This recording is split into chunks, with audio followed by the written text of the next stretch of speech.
What's going on, guys? I've been working on a solar setup for my cargo trailer. I'll give you a quick rundown on it. I just finally got it installed. Let me show you here. Here's my cargo trailer. And let me hop up here. I just made a mount and got a 320 watt solar panel up there. It's a big one. Let's see here, it was by Sunpower.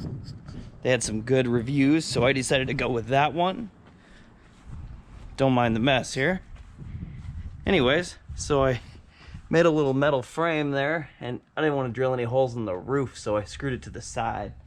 But I also made a plastic, or got a plastic pass-through for the cables, drilled a hole, then caulked all that. Let's see here.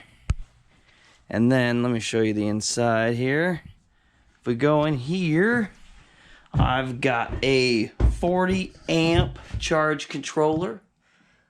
All right, that comes in, goes to the charge controller, and then down to the battery, and then I have a little 600 watt inverter, and my DeWalt battery's hooked up on top. But anyways, that's kind of my setup. I've got some little tiny lights in here that, let me show you here.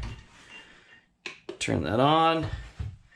Got some LEDs around the top, and works good for my little messy lawnmower trailer. So anyways, just thought I'd show you how I had mine set up. Let me know if you got better ways to set it up or a better way to run those cables, and we can see what we can do. Thanks.